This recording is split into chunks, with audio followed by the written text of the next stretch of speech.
Welcome. Welcome to a Wednesday yachting luncheon. Couldn't get a prettier view out any other windows in the world than these right now. Blowing like, we're going to call it 17 knots out there. And how fun to have another Wednesday yachting luncheon in St. Francis Yacht Club. A little bit about future speakers. You want to come by in September. Daniel Forrester, one of the leading yachting photographers on the planet, will be here to talk all about living a life that he has, where he goes to beautiful exotic locations and photographs pieces of art we call sailboats.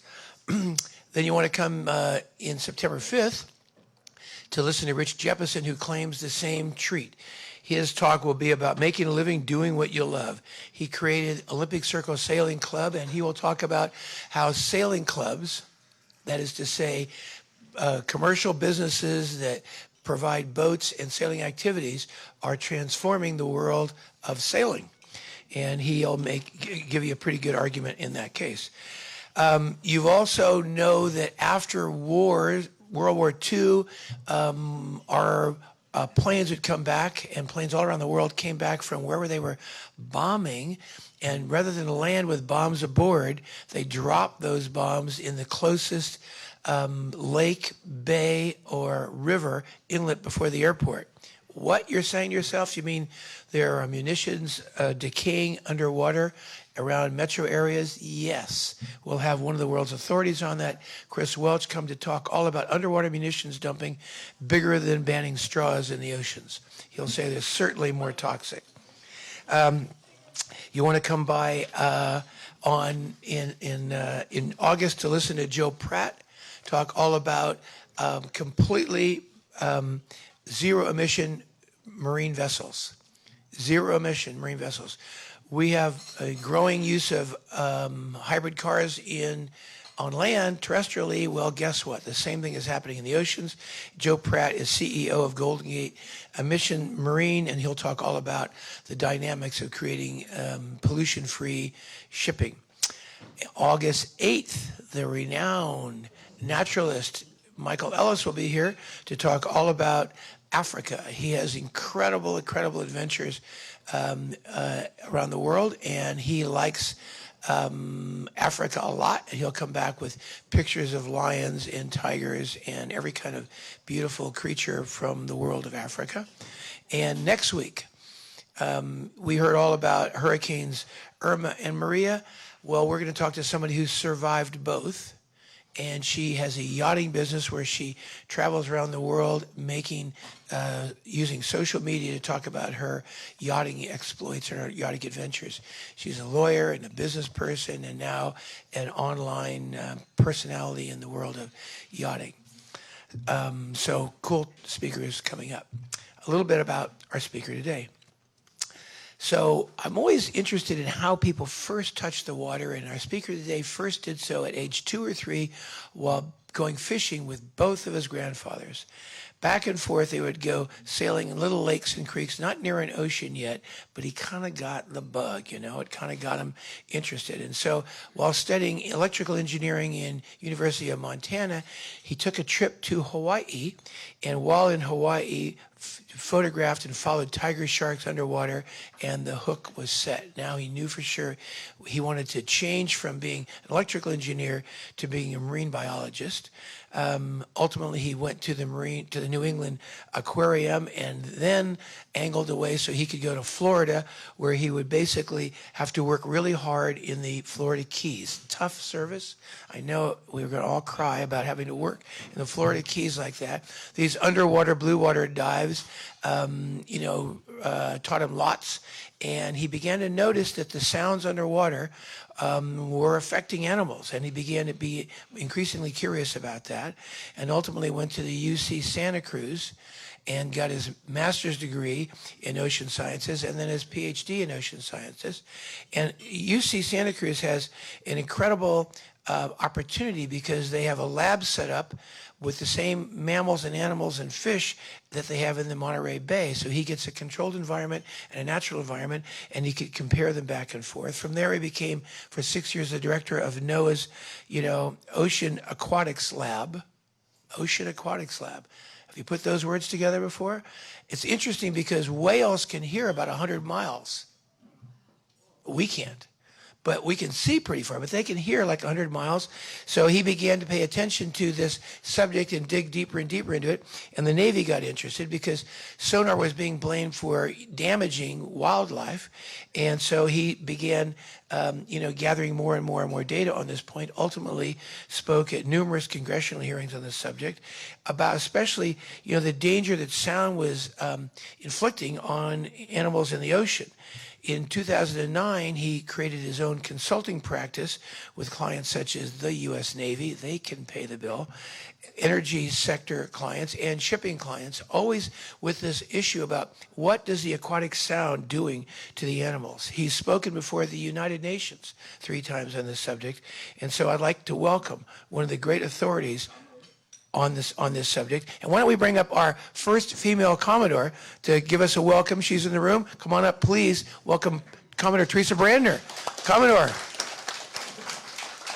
great to have you in the room.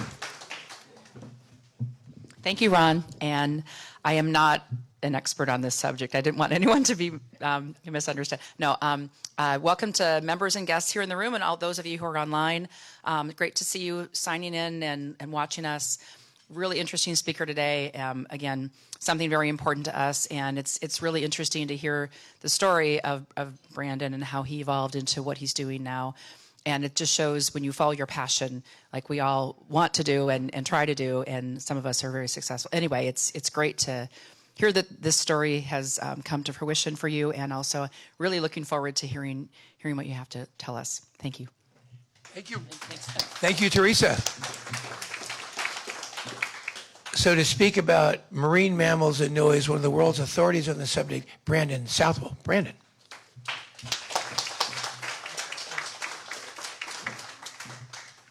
Thank you guys very much for having me. I was actually had the privilege of being here about 3 years ago. Does anybody here remember that talk? Yeah, so there was some, I reached out to Ron a few months ago because there have been some significant new developments about this issue of sound in the ocean, and specifically shipping noise and the ocean. And so I kind of thought it would be a good chance to reconnect and to tell you about some of the progress that's been made. There's been some exciting new developments, both locally and internationally. So I'm kind of quasi-academic is the way I describe it. I work closely with UC Santa Cruz. I also work closely with the Duke Marine Lab. I'll be in North Carolina working off the Cape Hatteras coast next week. My wife, Kristen, who's here, and my daughter, Laurel, are involved with a new partnership that we have called the California Ocean Alliance, which is a new nonprofit that tries to kind of build some new partnerships. Kristen and Laurel, who's 12. Thanks for joining us, Laurel.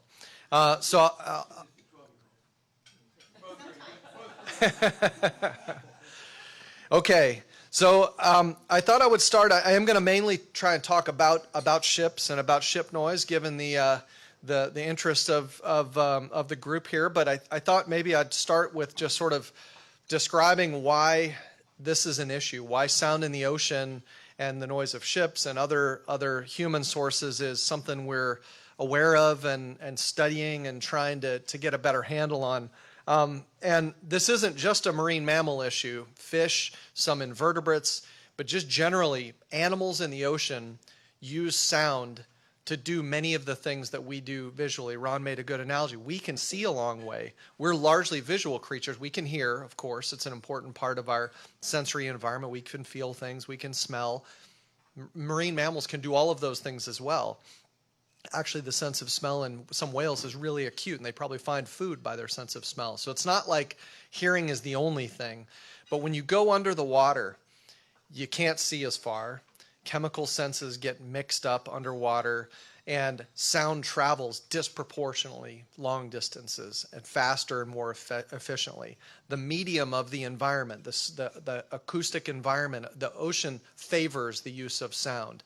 And the animals have all adapted for millions and tens of millions of years to be able to use sound. They use it to find one another in a case of reproductive interactions. They use it to feed. And the little asterisk there is to remind me that we think of animals like dolphins that use sound to locate like a bat. They have echolocation. They find fish. But some animals use sound probably just to listen for where their food is. So it's centrally involved in that. They use sound to avoid predators. Killer whales that hunt marine mammals don't vocalize hardly at all. They're very cryptic because the mammals that they're hunting are listening for the predators. And they also just use sound to find their way around. They can tell if they're in a bay or they're in the open ocean. People have pretty much figured out the same physical realities. We don't use underwater radios. We do use them to some extent. We don't use cameras over the kinds of distance. If you want to do anything, locate anything over kind of any appreciable distance in the ocean, we've developed sophisticated sonar systems, underwater modems, the active use of things like they're called air guns, where they release compressed air and create a loud bang to survey the bottom, to look for oil and gas, to look for plate tectonics in the sense of understanding the earthquake risk and things like that. So we make sound on purpose to find things. We also generate sound, like this big ship that's coming through here is probably generating, 190 decibels of sound. That's just a consequence of that ship going into that port. Right? So a lot of the question, my whole career, and a lot of other people that are working on this issue, has kind of boiled down to, when is there an issue? We know that sound is important to animals. Sound is used by people. It's not always a problem, but when is there a problem? And then the other question, which is more of a practical one, is what can we do about it that takes into account the realities of things like national security and economic security. We're not going to stop commercial shipping to prevent noise in the ocean from interfering with whale communication, but what can we do realistically to address those issues? Okay, so the kind of specific effects that noise can have on animals, and I've kind of aligned these up. It says, it's getting worse but less likely as we go down this list. So the most common thing that probably happens is, this ship's going by. There's some harbor porpoises in here. They can hear that the ship's there, but it's not necessarily influencing them. You can hear sounds in the environment that aren't affecting you. The most common thing that happens is probably nothing. But as you get, louder, more intense kind of signals, you can start to have things like interfering with communication. And I'll show you an image of what's called masking next, which is basically just that, interference.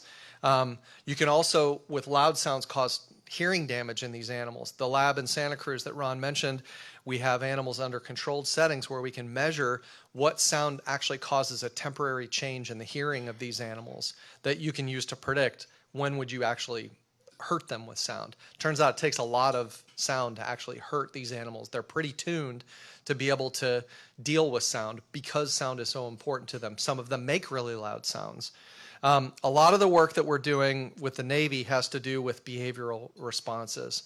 Cause animals may leave an area, they may avoid important foraging areas. It might not, necessarily hurt them directly or kill them, but if it causes them to leave an area that's biologically important, that's a concern. There are also, and this is a pretty active area of study, physical effects that can occur in exposure to sound. One of the studies we're doing right now with dolphins is looking at the presence of cortisol, which is a stress hormone. If somebody scares you, you would have a spike in cortisol that can have negative effects on immune function and other things. There are physiological effects that may occur.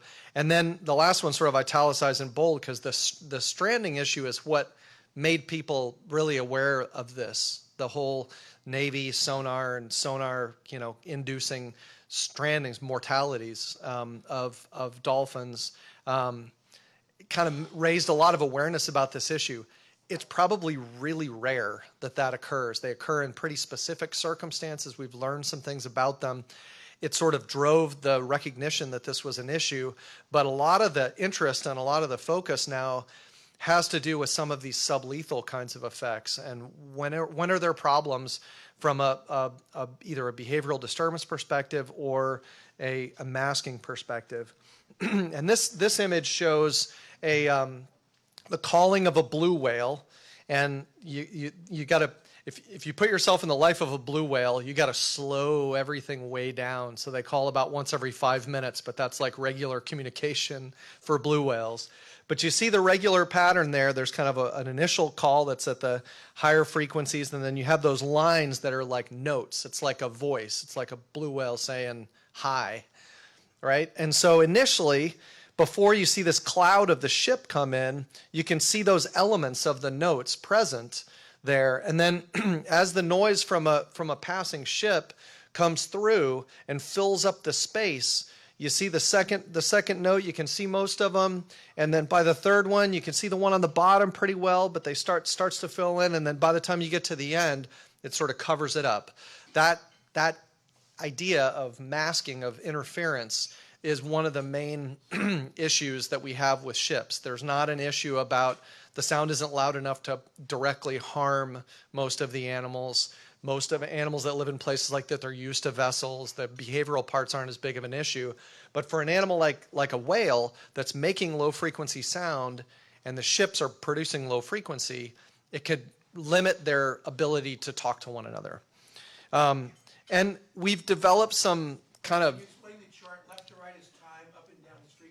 Yeah, exactly. So thanks, Ron. So on the bottom axis, you've got 30 minutes in the life of this calling whale with the ship going by, and the plot on the y-axis is like notes of a piano. So the low notes are on the bottom and the high notes are on the top. And part of the piano analogy is a good one. If you're for an animal like a porpoise, right? If this ship goes by and there's a porpoise that comes by, masking isn't really a problem because they're way up. The porpoises would be on like the 5th floor of this building or something like that. They're way off the chart. So the issue is when there's an overlap between the two.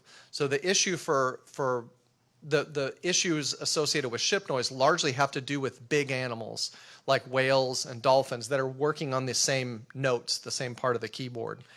And I won't go the other part on here is just kind of to point out there's some sort of mathematical ways that we've worked out how you intersect these two things. You have the noise in that example. The pink envelope is the noise from a ship, and then the blue is the call of an animal. And you've got some differences, some signal to noise ratio differences between them. But basically, the frequency matters a lot, and the proximity between the vessel and the animal matters a lot. And we've worked out some ways to kind of quantify these things. The main part I want to talk to you guys about is kind of catch you up on where we are with trying to understand and move some things forward in addressing this issue of ship noise. And we just recently published a paper in this journal. It's the Proceedings of the Marine Safety and Security Council of the Coast Guard. And I brought a bunch of copies for people here to take. And anybody that's watching online, if you can get my email attached to it, I can send people a copy of it. The whole issue is dedicated to marine protected areas, and there's a ton of cool stuff in here that relates to NOAA and the Coast Guard and marine sanctuaries and stuff like that. But there's a paper in it that I was involved in called Reducing Noise from Large Commercial Ships.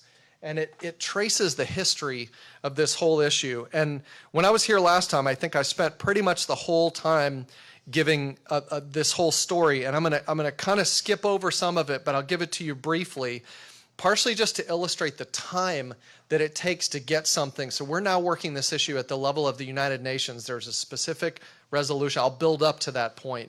But this started in 2004. So we had a symposium that was basically the first one just saying like, hey, noise from vessels is putting sound into the marine environment that animals are communicating in. For the shipping industry, it was just like, this is an issue. And they were kind of like, oh, great. We had, nitrogen emissions and whale ship strikes and ballast water. And, this is a new thing, but it was literally just trying to bring people from the industry and the research community and the regulatory community. This was during the time when I worked for NOAA, and I led this symposium. And then 3 years later, we kind of focused in on, okay, is there something you can do about it? Because the people that are moving that ship from, China to the port of Oakland or whatever, they're not using the sound. Like the Navy really cares about the sound that they're using because they're trying to find something. The oil and gas industry really cares about the sound they're making because they're trying to look into the bottom. The shipping people are just trying to move a box from one place to another. They don't care about the sound. So we started focusing in on, okay, the Navy's made ships pretty quiet. There are some fisheries research vessels that have been made pretty quiet. What kinds of things realistically could be used? What are the technical kind of solutions to that? There was a workshop held by an environmental group it was actually held in Hamburg, Germany, and it was by a guy who was really involved in some of the financing of, the Germans are very involved in financing most of the shipping industry in the world.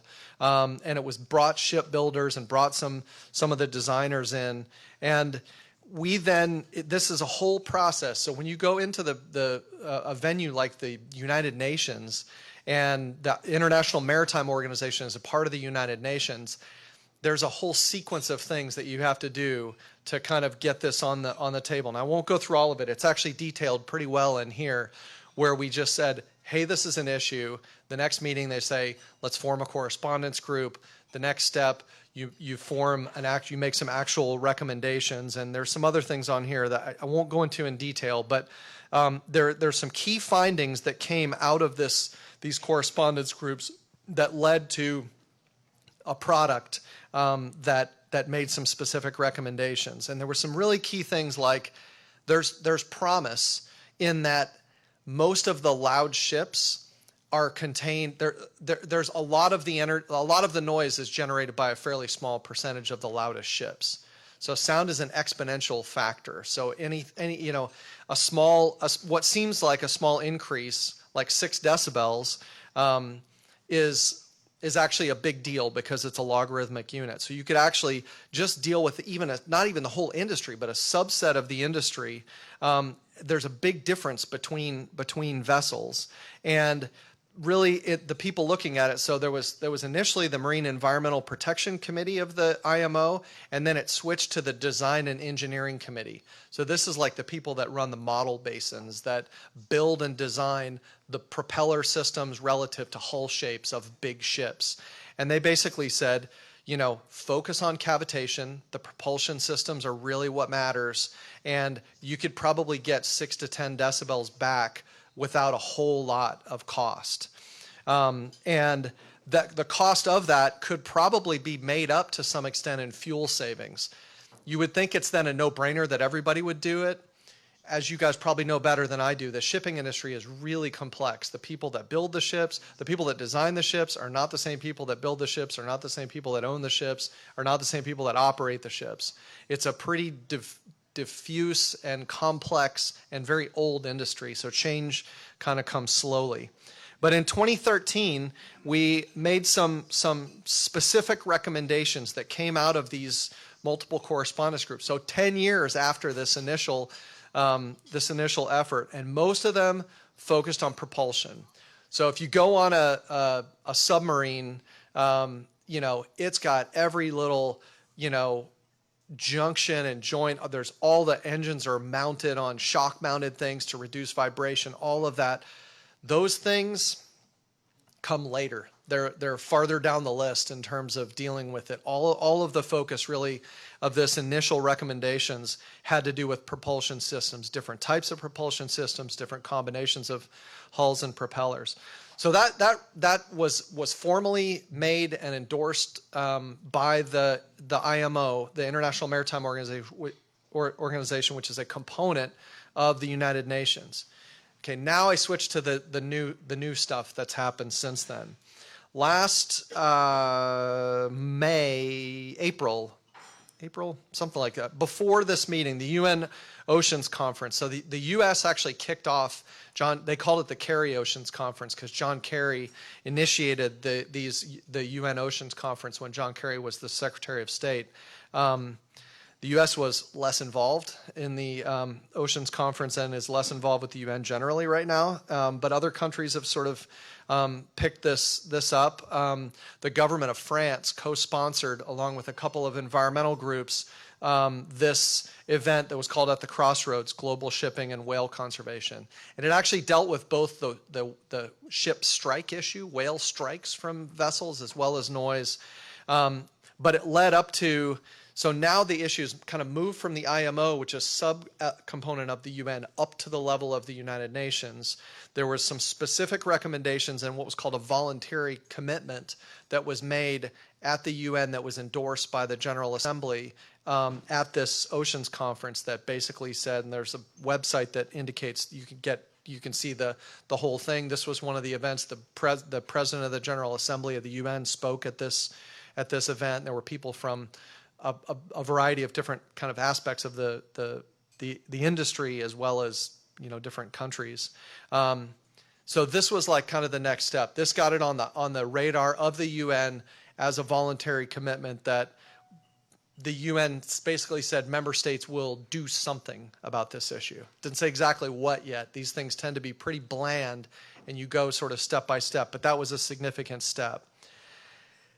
There's a lot on this slide, but I'll try to just kind of give you the highlights to it. The Canadians are really actively leading a lot of the measures to measure and actually reduce noise through some specific steps. So the Port of Vancouver, they're expanding the Port of Vancouver.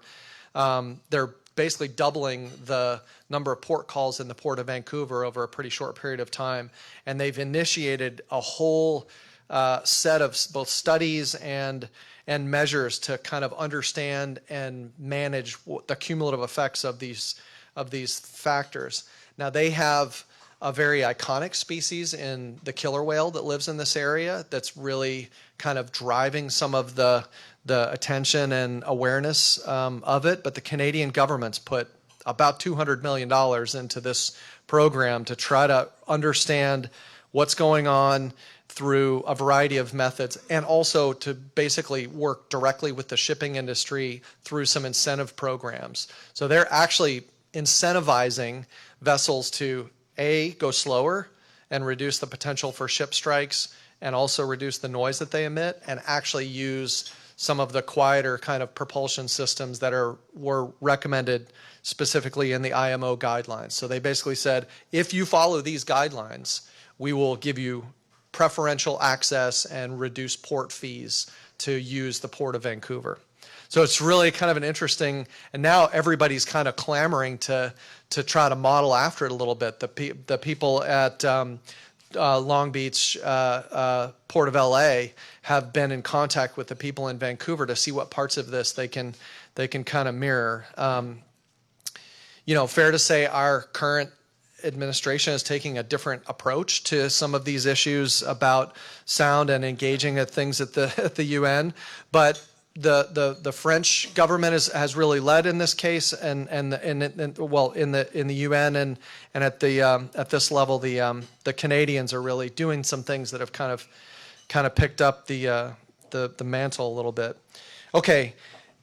This report was issued in March. The meeting of the UN General Assembly for Oceans and the Law of the Sea, it's called UNCLOS, the UN Convention on the Law of the Sea.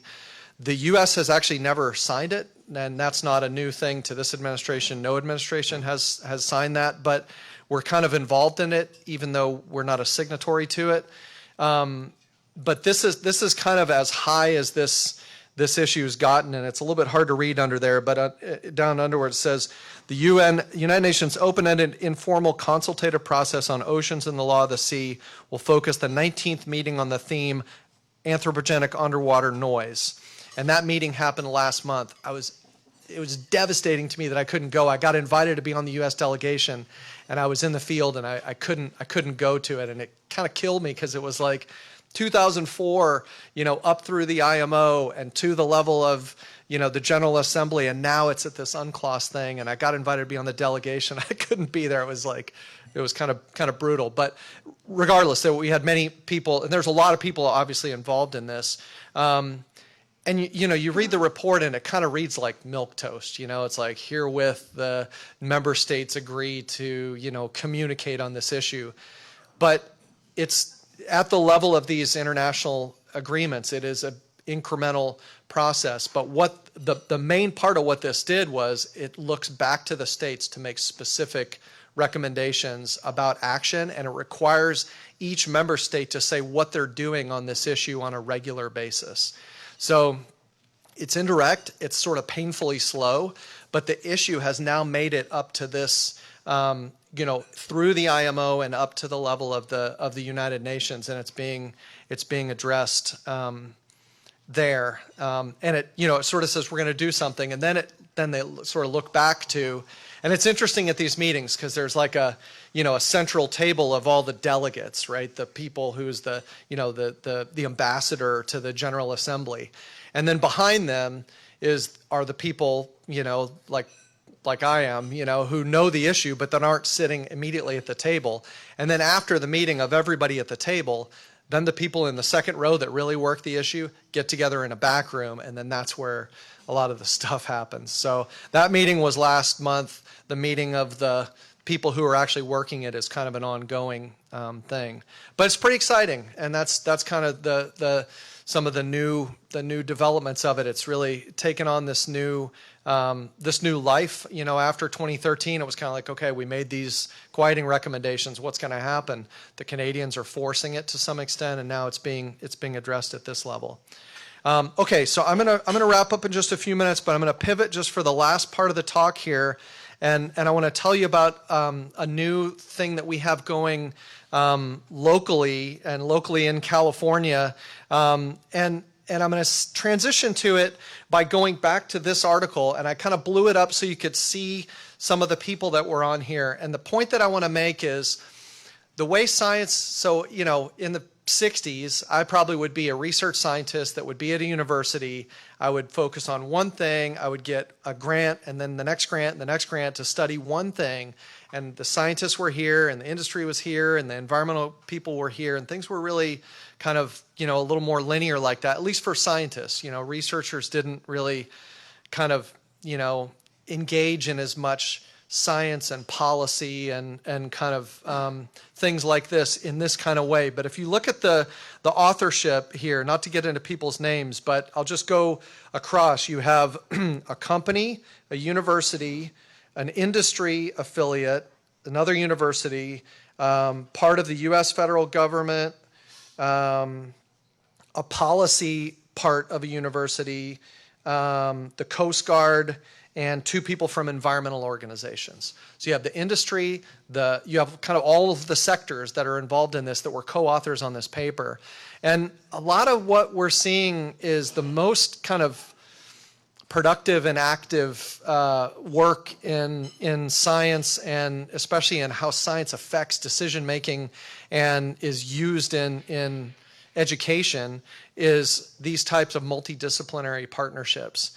And a couple of years ago, we started getting the idea, and I'll be honest with you, some of this was influenced by the election and what that means for the direction of research funding and some of our work, and in the need to kind of bring together people with common interest and work together in unique ways. So we've developed this new research education and conservation organization that includes people that are at universities, UC Santa Cruz, Stanford, Moss Landing, an environmental nonprofit in Washington called Cascadia Research, some of the national marine sanctuaries. So we have some federal partners, we have some people from typical kind of university settings, and we formed this nonprofit of people that are actively doing work in this field. So I'm kind of the ocean acoustics person. We have people from Hopkins that are working on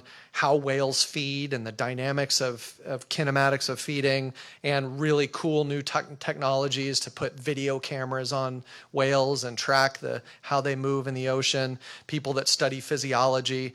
But the key thing about what we're trying to do is bring those people together in a partnership that works directly with kids in educational programs, and that works directly with conservation organizations, and that works directly with people that run the Sanctuary Advisory Council of the Monterey Bay Marine Sanctuary, and tries to kind of build these type of new bridges.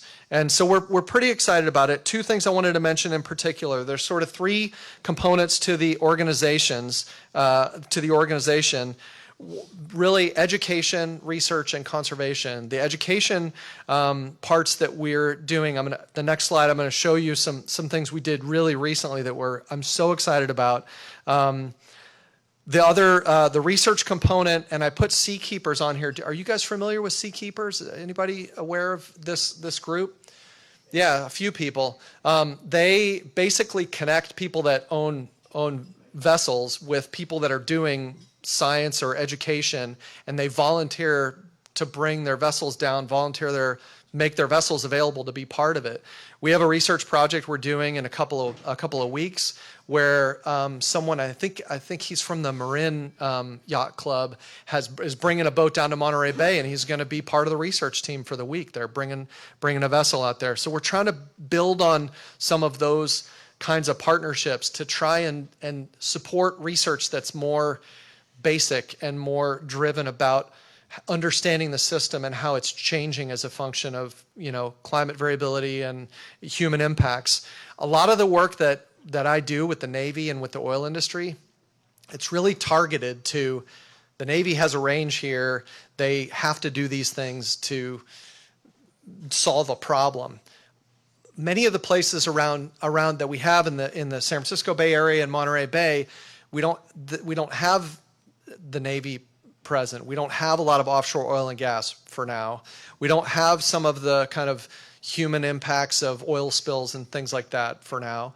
But to be able to understand if and when those things happen, you need to understand the system.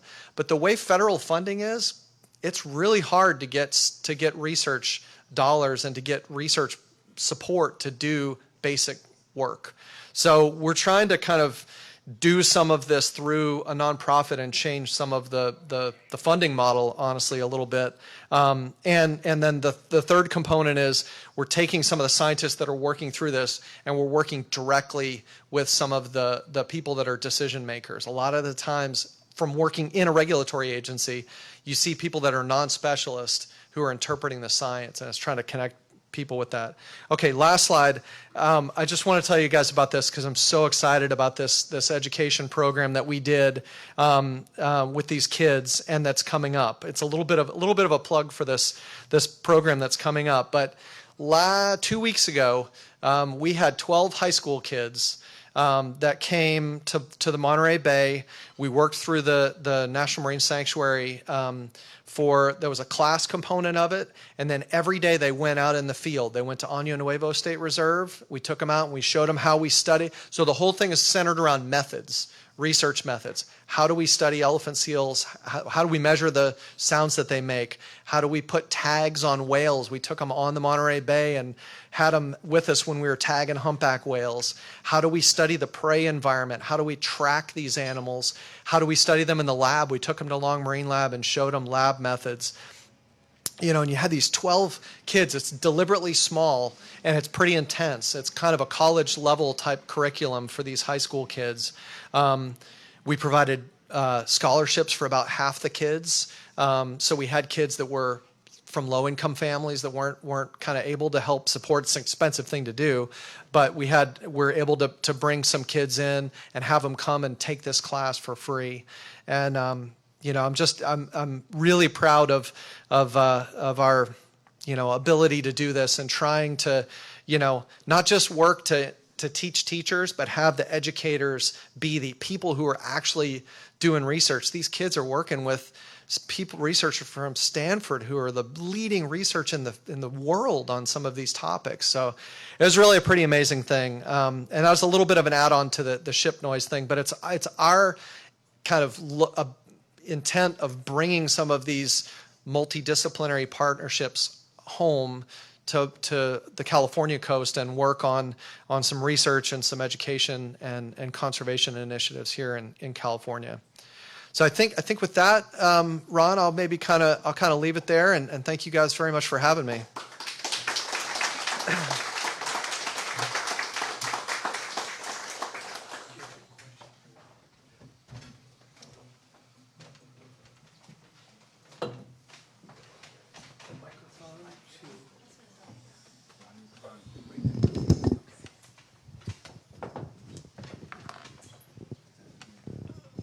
is Bob Sky. Another mic for the audience. Well, welcome to the Wednesday Yachting Luncheon. We're very pleased today to have Brandon Southall here to talk to us all about the environmental pollution caused by sound in the ocean. Brandon, first of all, for people who want to contact you later, what is your email address? Okay, it's just my first name, Brandon. Brandon. Yep. Southall, Southall, 1H, at SEA, like the ocean. C, like the CA. Yep. -inc.net, c-inc.net. Once again, so first name dot last name at. Brandon.Southall at c-inc.net. Yeah, and I have, like I said, I have these proceedings that I can send as a PDF to anybody, but I brought a bunch of copies of them, and I brought some information, things about the nonprofit that I was speaking about. So when you leave, please feel free to take. Gordon, could you have your daughter just handed a few of these? Would that be great? Wonderful. Thanks. Okay, so a few questions. Brandon, how much sound? You said that the ship coming in the bay, which is maybe a mile and a half from where we are here on shore, you said that ship's making maybe 150 decibels of sound? More like 190. 190 probably a big decibels ship of like sound. that. Maybe 180. The really big, Maersk 350-meter vessels are, putting out like 190 decibels. So I especially want my own crew to understand the answer to this next question. So how loud am I talking right now? Well, it's tricky to compare sound in air and water because, we're in a really thin medium, and when you go underwater, everything changes. So but speakers, you got to speaking now. Well, you got to scale. 50? You got to scale it more like probably 70 with the microphones, maybe somewhere around 80 decibels. 70 or 80. You got to add 30 just by virtue of going underwater. So I think what's maybe more of a good comparison would be to compare it to something like there's a motor sailboat out there that's probably putting out 130 or 140, and for us every 10 dB would make it be about twice as loud. So that ship is probably somewhere around, would sound to you maybe 5 times as loud as that motor sailboat. And the frequency, that one key thing about sound in the ocean is there's a big effect of the frequency of how it travels. So if you go, that you could hear the ship a long way away, but like if you think about you're hearing like an explosion. If you're close to it, it sounds like every frequency in the world. It sounds like a door slamming. It sounds like a bang. If you go far away, you just hear like that thud. If you're far away from something, you just hear the thud. And that's because it's only the low frequencies that get left. As you travel, the high frequencies get stripped out really quickly. So those boats, in addition to not being very loud, are making sound at a much higher frequency that doesn't travel as far.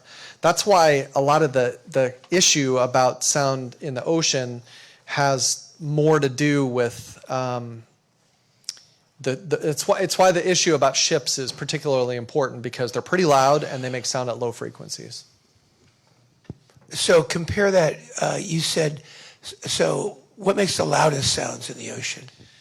Probably lightning hitting the surface of the water. So there you can hear underwater earthquakes, but a lightning strike hitting the ocean can create over 230 decibels of sound. It's one of the most intense things. You can hear it, 100 miles away.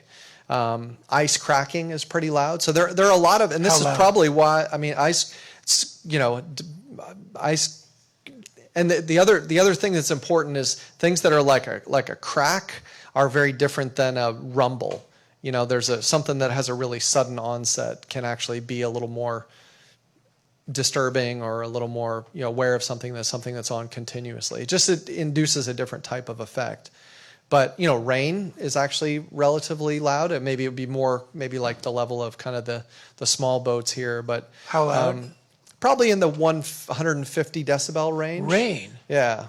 So intense rain. And wind. One of the pretty telling things about people in the ocean. So people are interested in studying, how wind affects the acoustic environment of the ocean. The only place that you can study that is in the southern hemisphere, because the noise from vessels has basically filled up the North Pacific and the North Atlantic to the point that you can't actually study wind-driven noise processes, because the background noise in the whole ocean has been elevated, by an amount that you can't measure, at least low levels of wind. You could probably hear these kind of waves, but. So earlier you mentioned a 30 decibel kind of amplification in the water versus in air. So for instance, we could not hear that ship that just went by that was maybe generating 150 decibels at its edge. How far away from that ship could we hear that ship if we were underwater? We'd have to probably be pretty close to it. The other so there's the sound part of it, and then the other part of it's just the receiver part of it. Mm-hmm. So you put people underwater, we can't hear very well at all. So we would have to probably be, if we were to go in the water here, we would probably hear that boat, and we certainly would have heard that big tanker, but you probably couldn't hear those at this type of range. You probably couldn't hear those motor How yachts. far away would a whale be before you could hear that ship that came in? Probably a lot farther. One of the issues about the animals we care the most about in regard to this issue of noise, communication masking, or whales, is nobody's measured their hearing directly. So the lab in Santa Cruz that I mentioned, we've taken seals and sea lions and dolphins and porpoises into facilities like that and trained them, just like a kid raises their hand when they hear a sound. It's a little bit different, but we can actually train lab animals to do those kinds of experiments and study their hearing. Not going to put a blue whale in a laboratory, so we're sort of stuck with measuring. There are some other tools you can use. We can look at the sounds they make. We can look at the tissues of their body and what they might be sensitive to. There are techniques that are done with like human infants, where they screen they put little surface electrodes on and they play a sound to them and they measure if there's an electrical signal. They use that. I think all babies have that kind of screening process. You can do some of that. You got to adapt it a little bit, and it doesn't work as well for some of the species. But we don't really know. But presumably, based on the fact that some of these animals do things like one whale calls and another whale calls back, and then this one calls and another whale calls, and then they come together, and they were initially 50 miles apart.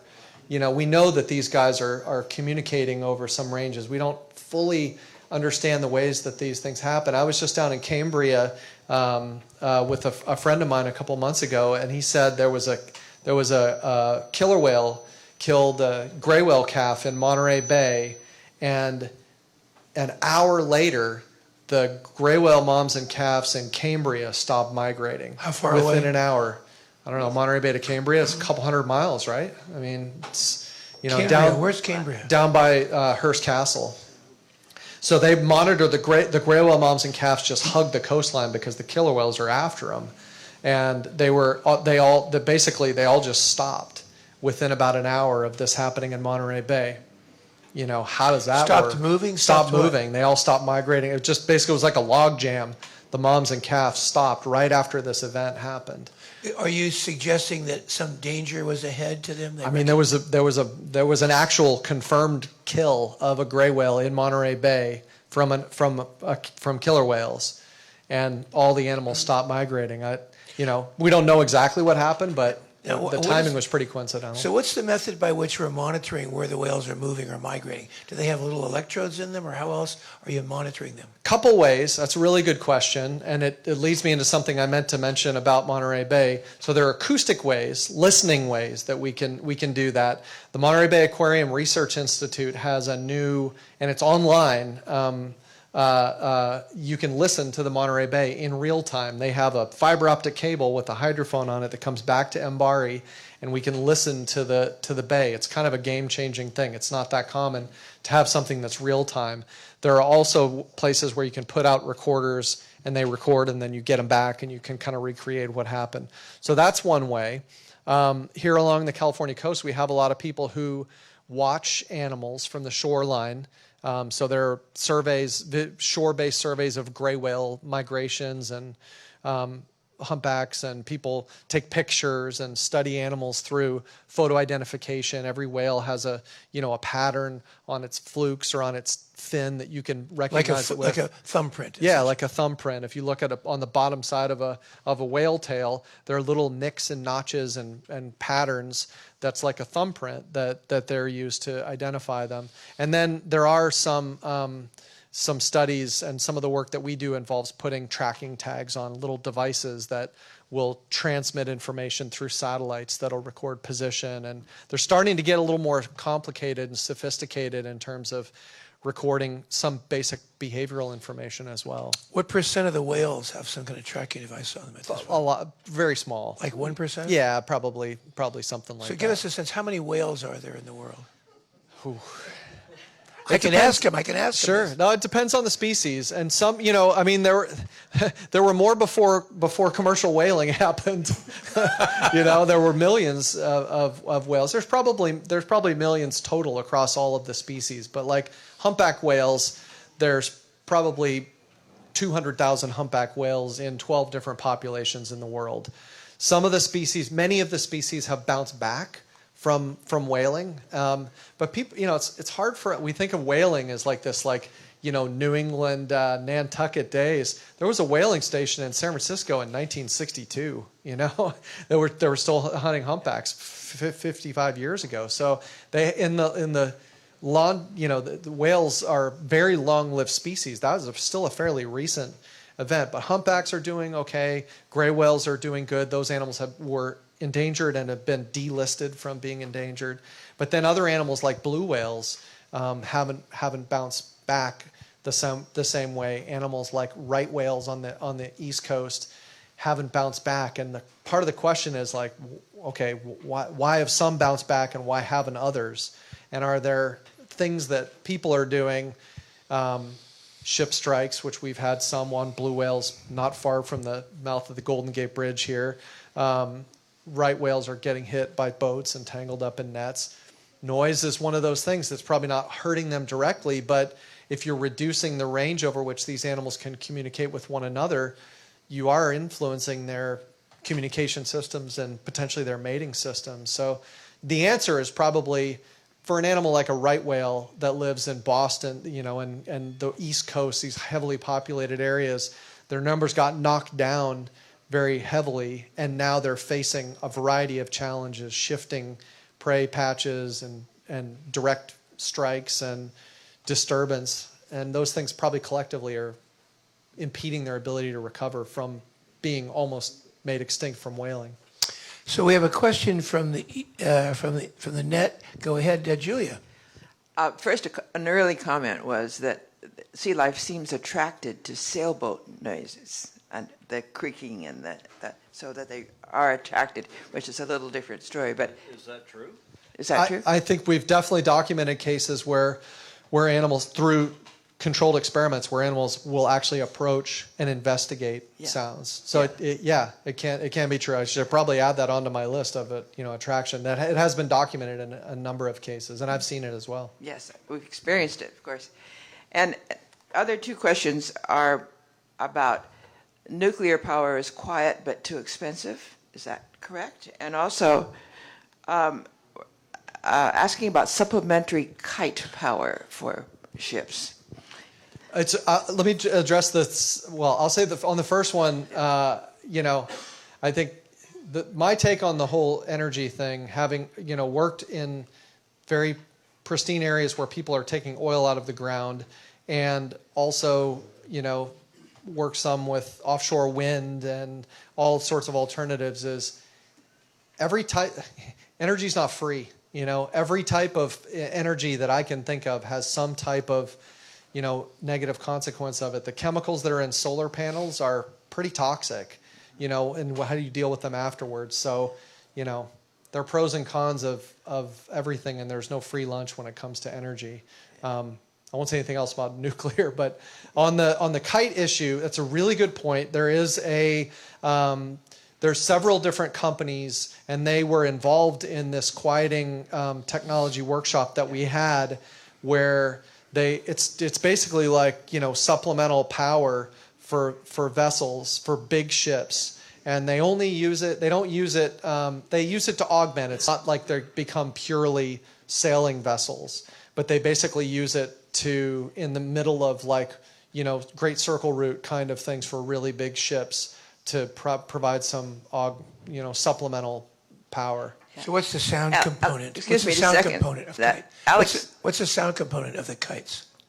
But negligible, zero. Negligible. Yeah, Great. negligible. Yeah. And Makani Power, which is Google research funded, in fact, is researching. Members of our club are employees there, and they're researching kites as a power source for maritime travel.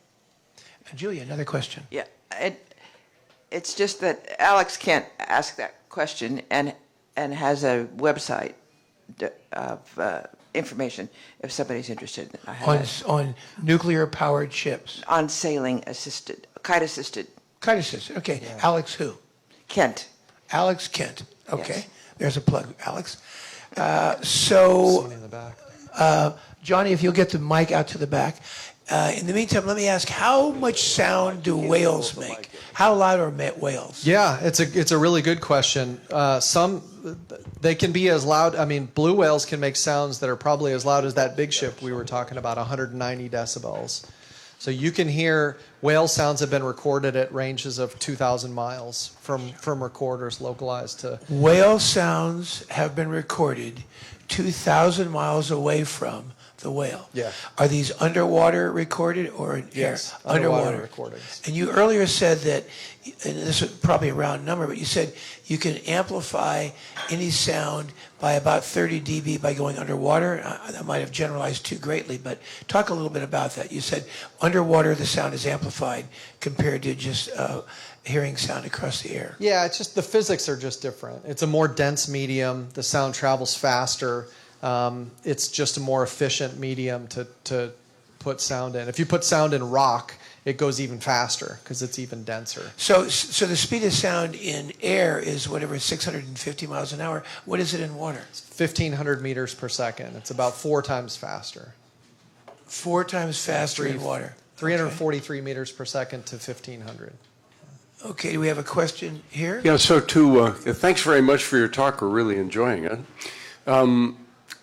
To ship strikes, when you're looking at that great graphic you were showing earlier about how much noise a ship makes, you just wonder, all right, so our brain doesn't work the same way their brain does, obviously, but when I hear something really loud, I don't go to it, I go away from it. I'm just wondering how a ship strike can actually happen unless we've got a deaf whale. It's a really good question. And this whole issue about the interaction of noise and ship strikes, it comes up all the time. And I think there's 3 reasons that animals are not. We've documented some cases in very fine resolution where we have a tag on an animal, we have an AIS track of a vessel, we know where they are in 3-dimensional space, and we've documented near misses where animals actually do avoid. So we know that they can hear ships and they avoid from ships. But there are three reasons, 2 physical and 1 behavioral, that reduce the likelihood that an animal's going to respond. The behavioral one is if you're a humpback whale that lives outside the Golden Gate Bridge here, you might encounter 100 ships a day. If you got to kind of, if you're going to live in this place, you got to kind of get used to it a little bit and not react strongly every time. So there's this habituation factor that comes in. The physical ones that come in it's kind of technical and I'll just try to kind of simplify it a little bit. But if you think about the first one's kind of easy. You think about a really big ship. The kind of ships that tend to hit whales tend to be like large cargo ships. You've got 600 feet of ship in front of the propeller that's in the back of the ship. So there's a shielding factor. You can hear the ship better to the side and behind it than you can directly in front of it. So there's actually some shadowing that happens direct in the area that's at sort of the highest. The red zone in front of the ship is shielded to some extent for big ships from where the actual propulsion is. So there's that. The other one is something that's called the Lloyd mirror effect, and it has to do with the physics of really near surface sound. So it has to do with phase relationships. So the way sound, you know how you can get constructive interference in waves? You get two waves that go at each other, and they can get either bigger or they can kind of cancel each other out. So you have something like an echo effect where you get faked out about where the real noise is coming from? Basically, near the surface, it's not as loud because you get an interaction between the direct path and the reflected path. I had an attendant question which had to do with beaching. So we're talking about porpoises, dolphins, whales, small whales especially, finding themselves. Do we have any evidence to suggest that's a noise-based phenomenon, or normally is that some sort of an infection that came through a pod of whales and they all beached themselves for some reason we can't fathom? It's a good reason, and it's a good question, and Aristotle asked it. Like literally, they documented strandings back thousands of years ago, and people were kind of like, why did 30 whales just swim up on the beach? Every time it happens, people want to know what caused it. What did people do? Exxon Valdez? No? Yeah, well, I mean, there are cases. So in a minority of cases, you can pinpoint something. When there was an event like that, there have been a number of cases. One in particular in the Bahamas that was really well documented that kind of kicked off the issue about the Navy sonar in whales. That it was just unequivocal. There were 20 whales, and it was like the ships came in and they went this way, and the whales stranded like there and there and there and there and there and there. It was like even the Navy signed up to that one. There was sort of no denying it. But animals strand because we can have things that are called unusual mortality events that might be caused by harmful algal blooms here in the bay. We often get domoic acid blooms that result in like mass strandings of sea lions getting domoic acid poisoning, or really strong weather events can cause seals to get separated from their moms and they die. There are some of these social animals, like pilot whales, are really social species, and if one of them goes the wrong way, they just keep following that animal, and you can push them back out, and they restrand again, and it's not that well understood. There's some people that contend that earthquakes can cause some barotrauma kind of shockwave kind of effects that can disorient whales. It's probably a combination of a bunch of things. Whenever a big one happens, people always ask like, who did it? The Navy gets blamed immediately, and then you kind of step down. And some of them are human induced, but the majority of them, like regular animals, whales, animals in the ocean die. So can we quickly get like an index of what's the loudest sound? How loud are submarines? And is the loudest sound giant ships versus sailboats? Give us the range here. Sure. If we go with just kind of powered vessels, okay. The upper end of the range would be the super container ships, the 1,000-foot Maersk, open ocean container ships. And then it would be in the back of the ship. Yeah. Near the prop. Yeah. But things like... And how loud are those going to be? On the order of like 190 decibels. Okay.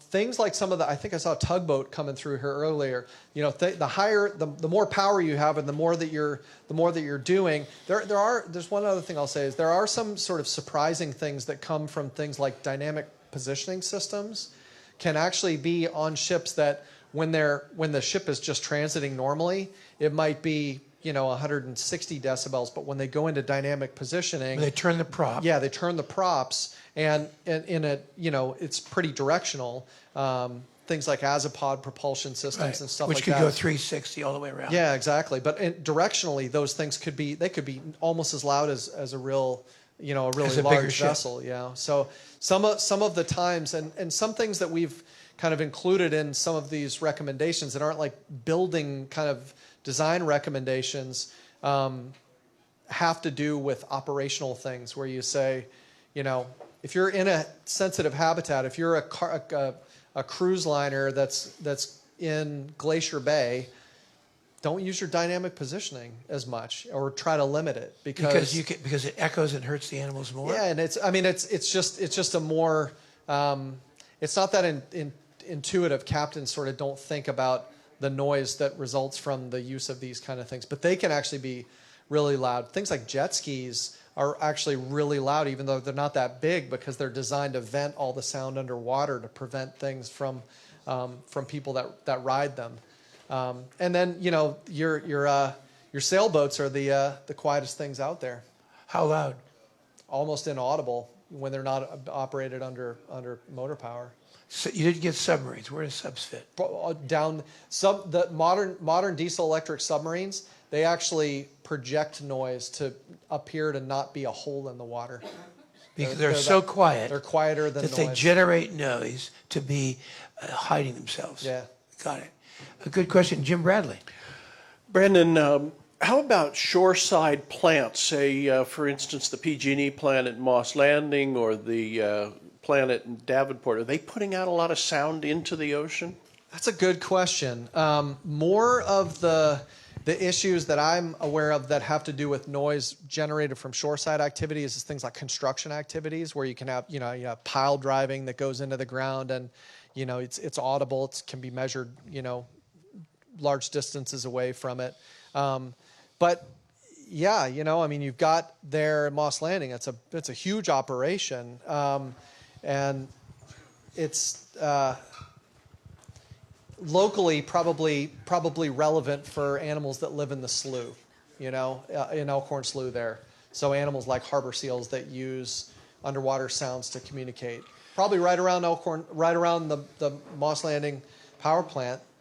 If you're a seal, you could probably hear your seal buddy not as far as you could around there. So yeah, it depends a lot on, at least with pile driving, it depends a lot on what the bottom is made of. So if you're pounding into sand, it's a lot different than if you're pounding into rock. How loud did you say? Pile driver? Pile drive. See, it is hard to compare things that are like a bang versus all the vessels we were talking about. Mm-hmm. It's just a continuous hum. Right, but how long is a pile driver? What's the sound? How loud? Well, it depends on the type of piles. Steel piles are much louder than wood piles because you're hitting something that's metal. But they're on the order. I mean, some pile driving sounds are well over 200 decibels. But again, it's an impulse sound. It's a really short, sharp sound instead of a rumbly sound. So there are different metrics for it. Another question from the audience. Hi, my name's Lauren Coles. I'm visiting from New York City, and I have a company called Yoga Yacht where we charter motor yachts or party boats. And I'm wondering, is there something that I can give my captains to reduce noise? How can I be educated how to be a more responsible business owner? Cool. That's a really good question, and that gives me. I meant to mention this earlier. There's a website called Discovery of Sound in the Sea, which is it's really cool because you can go and listen to like all the kind of ships we were talking about. You can listen to like, bearded seals from Alaska that sound like aliens. But there's a whole section in there about like on that web. The thing I like about it's run through the University of Rhode Island, mm-hmm. and there's a number of people. I'm a little biased because I'm involved in it, but there's kind of like a research panel, like a science panel, mm-hmm. and it's really like it's not just gee whiz, but there's some cool gee whiz things on it. Okay. But it has things for teachers, it has things for kids, and then there are some things on like kind of standard operating practices. Some of the things that we've been doing with the whale watch community is some of what we were talking about. What I was talking about with the dynamic positioning things. Mm-hmm. It's just simple things like if you're coming, obviously there's navigational safety, and you don't want to compromise navigational safety. Sometimes you need to use dynamic positioning or something like that. But like ship in reverse, just adding more noise unnecessarily to the environment. Like simple things like that. That would probably be like the main thing I would say. If you can reduce putting the engine into reverse from stopping by going into reverse, it's striking how much louder it is when a vessel does that.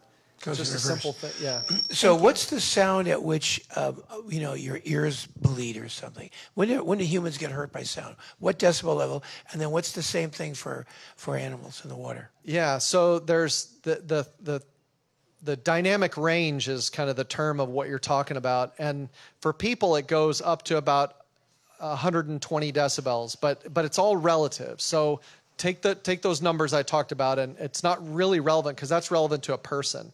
So our threshold of hearing is 0. It's actually 0 comes from the human threshold of hearing, 0 decibels.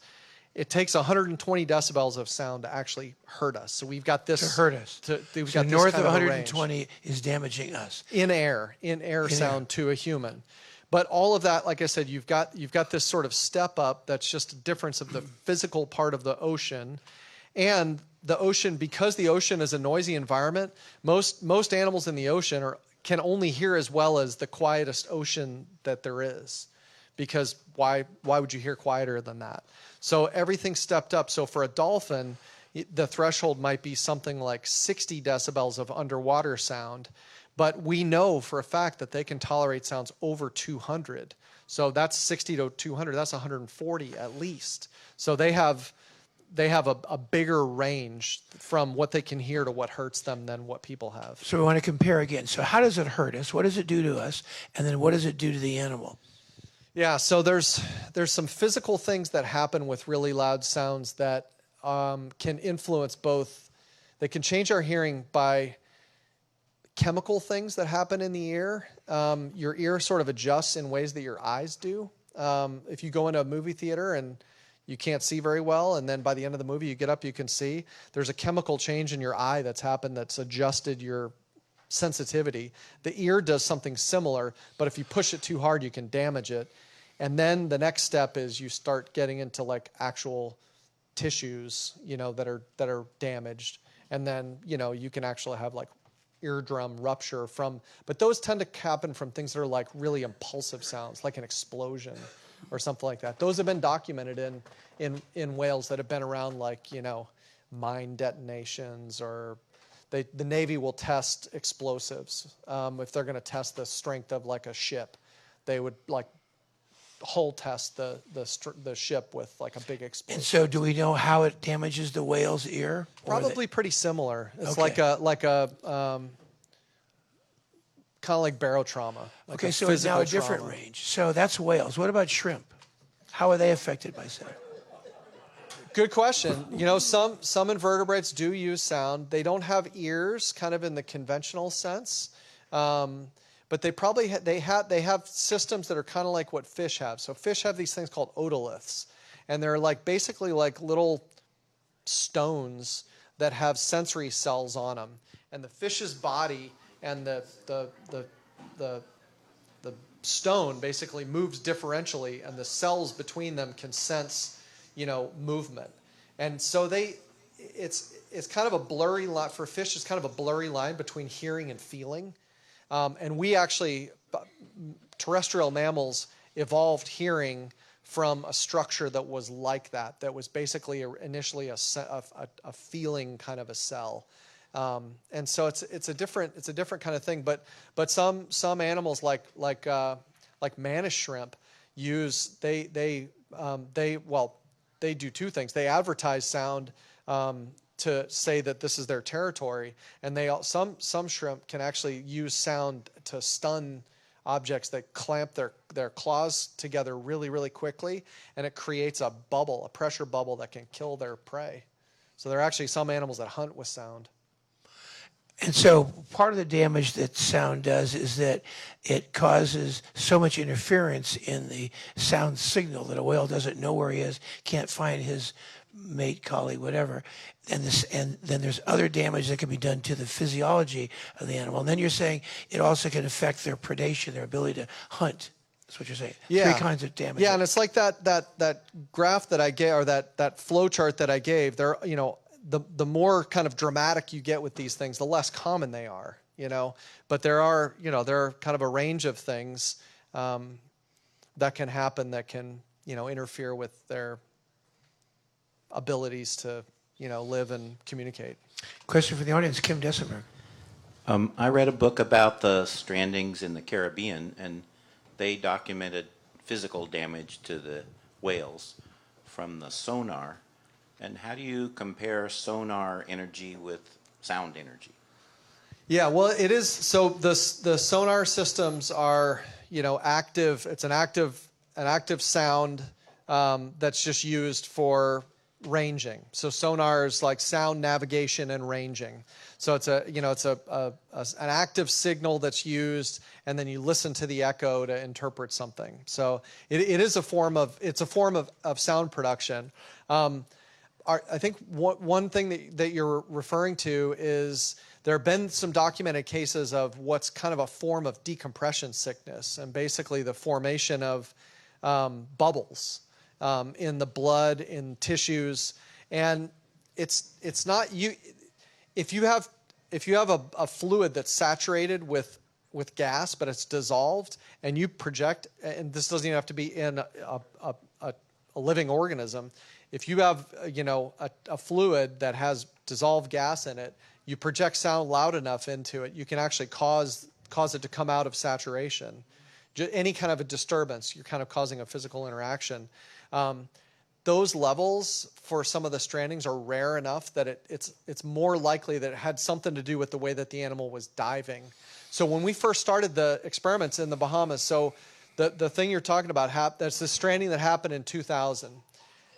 I was talking about how long it takes for things to kind of get going. That happened in 2000. After the next couple of years, the Navy and the NOAA, the regulatory agency, were kind of like, what are we going to do about this thing? There was a lot of public outcry about that event. We got to figure out what's going on.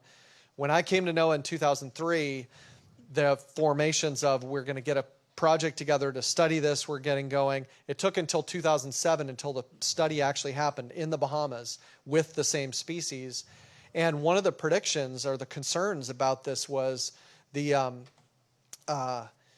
the whales would actually like shoot straight to the surface. Because when you think about decompression sickness, that's right. People don't do their stops. They don't do their decompression stops. They come up too quick. They get the bends, and this happens. What we documented was exactly the opposite. So the whales, and it kind of makes sense when you think about it. If there's something at the surface that's making sound, what they did was they basically stayed under as long as they could. They came up at a very shallow ascent. It was extended the dive durations, and that's now been replicated in 5 or 6 other species that you get this kind of avoidance. And so there was I'm not a physiologist. I don't presume to know all the details of diving physiology, but they brought all these people in from the Navy, from all the dive physiologists in the world. And they basically said, when you look at so the strandings that have happened, including that one, most of them have involved these really deep diving animals. They're called beaked whales. They're open ocean animals. They're the deepest diving animals on the planet. They're incredible. They stay down. They're basically, and the diving physiologists said, you have to take everything that you know from the physiology of people and invert it. These are not surface animals that go down part of the time. These are animals that live 3,500, 10,000 feet deep. That's the latest, deepest dive, 3,500 meters deep, 10,000 feet for 156 minutes. These are animals that live. And then they come back to the surface? They come back to the So surface. they repressurize all the way up and so on? 350 atmospheres of pressure. So these are animals that are dealing with these huge extremes of pressure, extremes of temperature, extremes of light, that are almost unfathomable. All the curves that were written about what kinds of pressure air-breathing animals can tolerate, they've had to redraw those curves about 10 times because animals can do that. So it's not that well understood. It's been documented in multiple cases, this kind of gas formation that's similar to decompression sickness, but it probably has some behavioral component to it, and the behavioral component we found was exactly the opposite of what would cause the bends in divers. So we're visiting today with Brandon Southall, an international authority on aquatic sound and its effect on animals. What's the loudest animal in the ocean? Probably the sperm whale. So sperm whales, you guys know what sperm whales look like? They're these kind of funky animals, like a third of the animal is head, and the whole head is filled up with this oil. It's why people hunted them a lot. They made, lamp oil out of the blub or the spermaceti oil in the head. But the whole animal is basically designed around making really intense echolocation sounds. So echolocation is a form of sonar.